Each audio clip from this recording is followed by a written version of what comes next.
Prost, who took the lead at the start against all expectations, for the first 10, 15 laps, kind of disappeared into the distance. And I'm sure at that stage Senna must have been in shock. I really had a perfect car. I was doing what I wanted to. I was really putting him in a little bit away, and I was much quicker. There's no question about that. Prost had taken the gurney flap off pretty much last thing. He reckoned, therefore, his car would be quicker in a straight line, and that was going to work for him, and it did.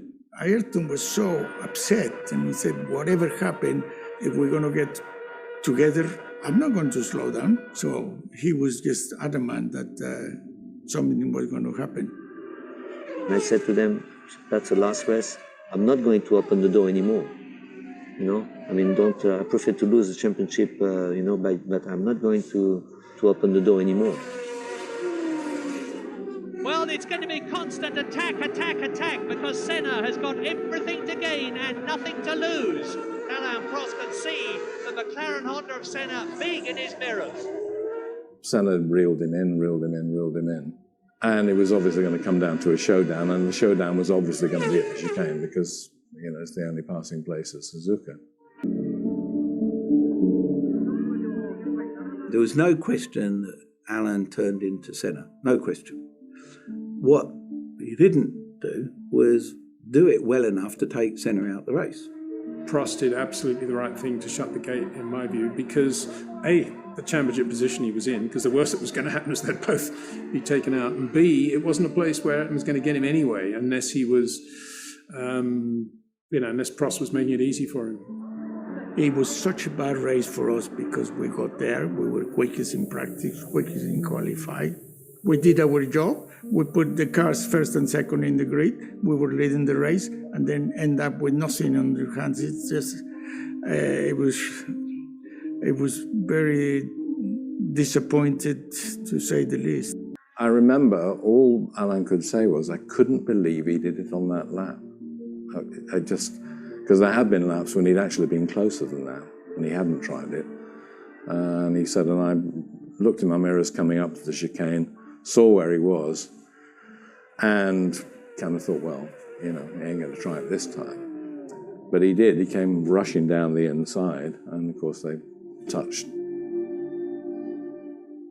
The problem with the drivers is that when you're sitting in that car, you put the visor down, you think of nothing but winning the race or do the best you can.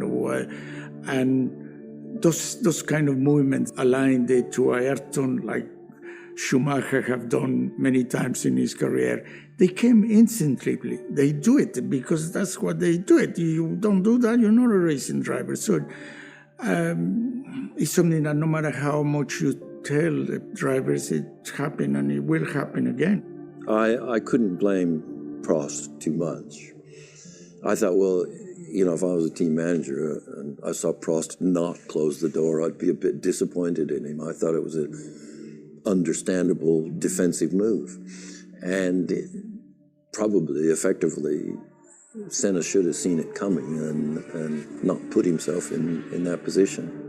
You know, we'd seen various times during that year when Prost had given Ayrton a bit of room to avoid a shunt, and maybe Ayrton had done the same thing. But on this occasion, a championship decider, there's no way Prost was going to do that. And I don't think Ayrton took that into account. But I remember Katie Rosberg saying, I said, well, did you think Prost did it deliberately? He said, I think so, yeah, because he did it so badly. He said, you know, Alain Prost never turned in on anybody in his life. When he did do it, he said, you know, everybody thought, you know, it wasn't subtle, it was obvious. Be that as it may, Mario Andretti's point was the right one, that if Prost hadn't been there, Senna would never have made that corner on that line at that speed. He would just have gone straight on into the escape road. I've done exactly what I told them I was going to do.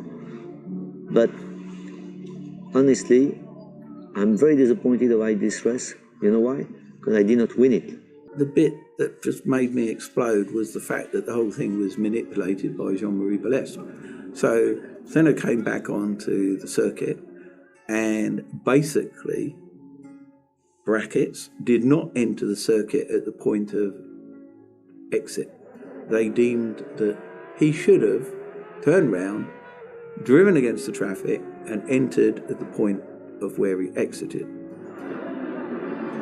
I was in that race, but as always, when you've got your crash helmet on, you're driving your own car, you don't notice a whole lot about what's going on around you unless you gain some positions.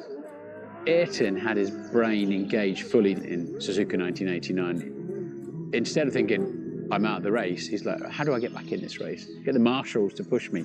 Get me back in this somehow.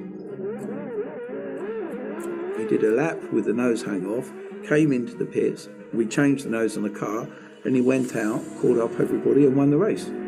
Ayrton Senna wins in Japan. Is there going to be a steward's inquiry? Alain Prost will have one if he can. Irrespective of all the evidence that we presented at the Suzuka and afterwards in the appeal, Velez was just saying, there is no way, Alain, no way that I'm going to let Senna win that race. That was the bit that I was upset about. The accident, look, they're competitive. A sense of injustice just drove into me. And, you know, it was just so unjust. But it's not unusual in Formula 1. Things like that happen. You know, the problem with Ayrton, he can't accept that, he can't accept not to win, and he can't accept that somebody resists by overtaking maneuver.